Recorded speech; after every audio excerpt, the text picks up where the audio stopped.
से ज्वाइन किया था क्योंकि मेरा एक पैशन था लाइक कि मुझे ऑटोमोबाइल इंजीनियरिंग। इस लाइक कि पता है, मैं आपसे ये भी कहूँगा कि आप जैसे कोई चीज़ जब पढ़ते हो तो उसके पढ़ने से एक जिस्ट आती है, एक उत्साह आता है कि हाँ वो चीज़ मुझे करना है, वो चीज़ पढ़ना अच्छा लगता है। तो मुझे ऐसा था कि मुझे मैकेनिकल लाइक ऑटोमोबाइल रिलेटेड चीज़ें जो भी उसके चीज़ें थी तो मैं उसमें इंटरेस्ट था मेरा। बट वो मैं क्योंकि यहाँ पे उस तरह की थोड़ी ज़्यादा इस तरह का कुछ सिनेरियो था नहीं, क्योंकि मोस्टली यहाँ लोग आई थिंक सेकेंड ईयर में आते थे, थर्ड ईयर में उस टाइम पे कोई कोचिंग भी आ गई थी, तो सभी का मोटिवेशन एक ही तरफ था, वो था गेट। जस्ट लाइक ये फ्लो था कि अगर आप मैकेनिकल में हो तो आपका गेट देना जन्मसिद्ध अधिकार है, आपको देना ही है गेट। मैकेनिकल इलेक्ट्रिकल जो कोर ब्रांचेज हैं वो तो गेट देती है। तो उस टाइम पे गेट भी दिया, फिर एक साल प्रिपरेशन भी किया। कुछ भी मतलब ऐसा डायरेक्शनल नहीं था, बस just go with the flow, जैसे हो रहा था वैसे कर रहे थे।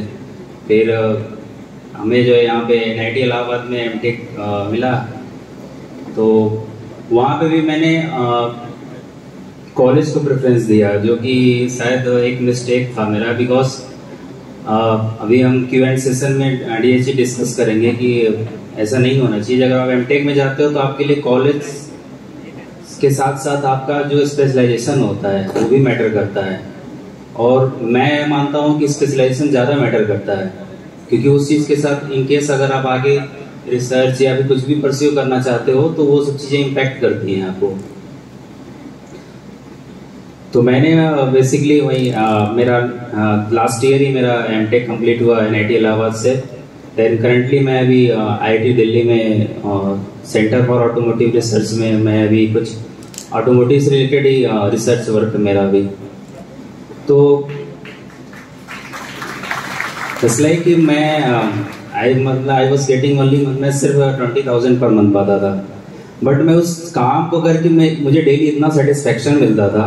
इट्स लाइक कि मैं डेली मॉर्निंग में 9 AM जब भी उठ के जाता था वहाँ पे लैब में, तो मेरे अंदर कभी ऐसा नहीं होता था कि यार जाकर वहीं करना है या कुछ ऐसा करना है। इसलिए कि मुझे पहले से प्री प्लान था कि मुझे जाके ये चीज़ आज करनी है, मुझे ये एक्सपेरिमेंट परफॉर्म करना है।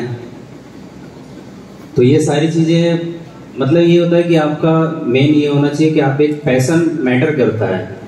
और मैकेनिकल होने का ये मैं नहीं कह रहा कि गेट दो, GATE is important thing, because बहुत सारी अपॉर्चुनिटी गेट से आती हैं, तो आप उसको परस्यू करो। बट ये कैसे ऐसा कोई मैंडेटरी भी नहीं है कि आप गेट के थ्रू ही जाओ, बहुत सारी अदर अपॉर्चुनिटीज भी हैं। और प्रेजेंट टाइम में मोस्टली चीज़ें इंटरडिसिप्लिनरी हो चुकी हैं, लाइक कोई भी चीज़ हो, आप मैकेनिकल, इलेक्ट्रिकल, इलेक्ट्रॉनिक्स और CS सब कुछ इन्वॉल्व है। तो ये सारी चीज़ें मतलब ये है कि आप कोई भी चीज़ अपना पैशन फॉलो करो, और पैशन इतना जल्दी कभी डिसाइड भी नहीं हो पाता, लाइक कंफ्यूजन भी रहता है। तो एटलीस्ट आप वो करते चलो, जस्ट लाइक कि जो आपको सही लगे उस करेंट टाइम पे। बाकी विद द टाइम चीज़ें अपने आप डिसाइड हो जाती हैं। So I think short of the time, मतलब टाइम भी कम है, तो मैं बस इतना ही कहूँगा। बाकी हम लोग क्वेश्चन आंसर सेशन होगा तो उसमें बाकी चीज़ें डिस्कस कर सकेंगे उसमें। So thank you all.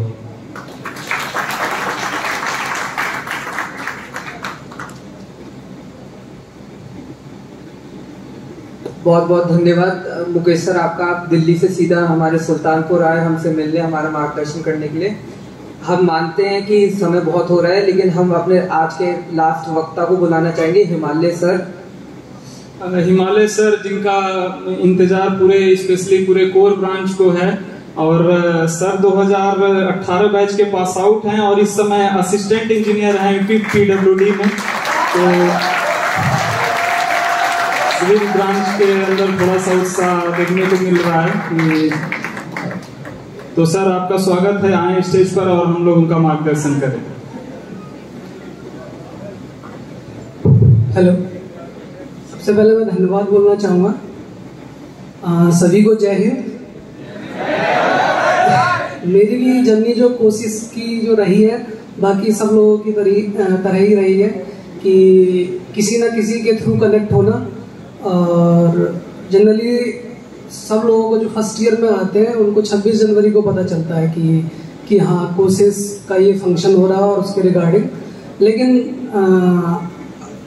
मेरे केस में ऐसा नहीं था, पता नहीं मैं 26 जनवरी को कहाँ था तो ये चीज़ मुझे सेकंड ईयर में मेरे फ्रेंड के थ्रू पता चली, विनीत। तो उसने बताया कि ऐसी ऐसी कोई संस्था है जो चलती है, जो हमारे कॉलेज के लोग चलाते हैं, स्टूडेंट्स चलाते हैं। तो फिर मेरे अंदर बड़ी क्यूरियोसिटी थी कि क्या पढ़ाना है बच्चों को, कैसे पढ़ाना है, क्या करना है। तो बड़ा एक डर सा भी था। इधर कॉलेज में मैंने कई फॉर्म में ट्राई किया, तो वहाँ पे एक स्टेज फियर हमेशा रहा मेरे साथ। लेकिन फिर उन लोगों ने बताया अरे बच्चे ही हैं, कुछ भी बताना, बच्चे ही तो क्या हंसेंगे वो, और तो कुछ नहीं। तो ऐसे ऐसे धीरे धीरे वो जब उनके साथ उन्हें पढ़ाने लगे। फिर नवोदय का बैच भी मैं पढ़ाता था, तो उसमें एक बच्चा जानिसार था, तो उसको मैंने पढ़ाया था, तो नवोदय में सिलेक्ट हुआ था 2017 में। ये तो रही कोर्सेज की थोड़ी सी जर्नी। उसके बाद 2018 में पास आउट होने के बाद ये चीज़ थी कि अब क्या करना है। तो हमारे पास ऑप्शन क्या रहता है सिविल वालों के पास, या तो गेट रहेगा, या फिर ईएससी रहेगा, या फिर गवर्नमेंट सेक्टर रहेगा। तो मोस्ट प्रोबेबली ज़्यादातर जो मतलब कॉलेज से निकलने के बाद यही रहता है कि अरे GATE GATE GATE GATE GATE, तो बस कि वही मतलब तोड़ना फोड़ना वही करना है सब। तो हम भी लग गए वही कोचिंग, मेडीजी, आईएएस मास्टर। कुछ मेडीजी जो है प्रेफर करते, कुछ आईएएस मास्टर। तो मैं था जो आईएएस मास्टर को प्रेफर किया था तो फिर ऐसा ये चीज़ थी कि बेसिकली कोचिंग जो रहती है वो आपको एक जो टाइम बाउंड में आपका सिलेबस कंप्लीट करा देती है, बाकी चीज़ें तो आपको अपने आप ही करनी है। मेरे साथ ये था कि चलो ठीक है, कोचिंग ने सिलेबस करा दिया है, उसके साथ मैंने बहुत सारे एग्जाम्स दिए। स्टार्टिंग में 4, 5, 6, 7, 8, 9, 10 एग्जाम्स नहीं निकले, लेकिन एक तैयारी का जो लेवल फिर बाद में जो बन गया, उसके बाद जो फिर ठीक है, पहले मैंने सोचा चलो कोई नहीं, बीटेक किया है तो क्या हुआ, एटलीस्ट कोई पहले एक जेई लेवल की ही जॉब मिल जाए। तो उस समय आरआरबी जेई आया था, तो मैंने उसका फॉर्म भी फिल किया, तो उसमें मेरा सिलेक्शन भी हो गया और मैं झांसी में पोस्टेड रहा एज IRW। लेकिन उसके साथ साथ अब तैयारी का एक लेवल ऐसा मेंटेन हो गया था, तो दिली ख्वाहिश ये थी कि एटलीस्ट बीटेक किया तो असिस्टेंट इंजीनियर लेवल की एक पोस्ट तो होनी चाहिए। तो ये हमेशा से मेरे मतलब अगर ईएससी नहीं हो पाया, कुछ नहीं हो पाया, तो एटलीस्ट स्टेट गवर्नमेंट में कम से कम AE बन के आ जाए तो वो मीन्स काफ़ी अच्छा रहेगा। तो इसके साथ